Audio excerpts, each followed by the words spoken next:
In this exercise, we're going to take the bottom half of the feather, we're going to flip it to make the top half, and then we're going to fuse the outermost lines into a single continuous shape. I've saved my progress as bottomfeather.ai, found inside the 04 line art folder. And now what I'd like you to do is marquee around all of these bottom feather paths like so. You don't want to include the shaft in your marquee. You want to keep it down here, and that'll select this horizontal line as well as the 4 diagonals. Now, we're going to grab the reflect tool, which you can get by pressing the O key, you may recall. You may also recall that the way to use it is to alt-click or option-click along the axis of reflection, and that happens to be this horizontal guideline right there. And while you can alt-click or option-click anywhere on the guideline that you want, I suggest that you do so on an anchor point. That'll just ensure that you get the exact snap that you're looking for.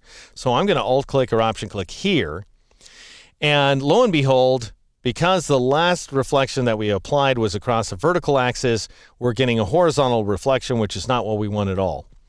And anytime that happens to you, because it can be quite puzzling, where you see completely the wrong result, and you think, maybe I'm using the wrong tool, instead think, wait a second, I need a horizontal axis in order to perform a vertical flip. And then, don't click OK, click on Copy, so you make a copy of that bottom feather. Now what we need to do is join all these outside edges, including these down here, into a single path. But we don't want these two middle guys to be selected, so I'll switch back to my black arrow tool. And in the future, I'm likely to do that by just pressing the V key. And then you can press the Shift key and click on a path in order to reverse its selection state. So if the path is not selected, shift-clicking selects it. If the path is selected, shift-clicking deselects it.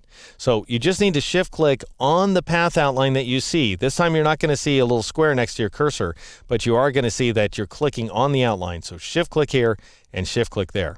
I'll shift-click on them to add them back to the selection. Another thing you can do is shift marquee, like so, and that will deselect them as well. Now I'm going to shift marquee around this area in order to add these two paths to the selection, and finally I'll shift click on this one in order to add it as well. So we have the 6 lines that surround the feather. Now in Illustrator CS4 or earlier, if we wanted to join these paths together, we would have had to select each and every pair of endpoints, 6 pairs of endpoints in all, and join each and every one of those 6 independently, which was an enormous chore. Now you can just go up to the object menu, choose path, and choose join, and all of the endpoints will be fused together. You can also press Ctrl-J or Command-J on a Mac, and this one change inside of Illustrator CS5 has made the line tool so much more accessible because you can just lay down a bunch of line segments and then you can fuse them together, whether you care to use the arc tool or the line segment tool or a combination of the two. You can join arcs to lines and lines to arcs and so forth. All right, anyway, I'll go ahead and choose the command, and notice just like that, we got corners. So this was before. I'll press Ctrl-Z, Command-Z on the Mac. We were seeing the round caps butting up next to each other. But as soon as I choose Redo Join or press Ctrl-Shift-Z, Command-Shift-Z on the Mac, we get these nice sharp corners because all of our points have been fused and we have one single continuous shape. Now, those of you who are old-timers, you've been using the program long enough not to trust the join command because you never knew if it was going to take 2 points that were just microscopically apart from each other and draw a straight segment between them. You can check your work. You can switch to the direct selection tool, click off the shape to deselect it, find that anchor point right there, and click and drag it. And that is proof that we have just one anchor point at that location. And the fact that we're getting sharp corners is proof that we have anchor points at the other locations as well. So press Ctrl-Z, Command-Z on the Mac to undo that modification. Now, if you want to, I'll go ahead and press the V key to switch back to the black arrow tool.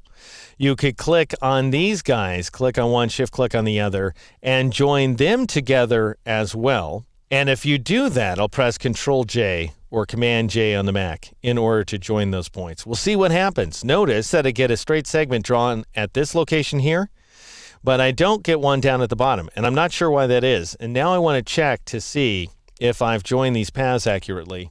I'll go ahead and switch back to the direct selection tool, click off the path, find that anchor point, it's right there, drag it to a different location, and sure enough, that one got fused together. And the other one must have too, because now I'm seeing this continuous path outline. This happens to be an open path at this point, but it really doesn't matter for our purposes, so that's fine. I'll press Control-Z, Command-Z on the Mac to undo that modification. Now, you can't join the interior path to the exterior path because that just wouldn't reconcile. We've got a closed path on the outside with a thick stroke and an open path on the inside with a thinner stroke.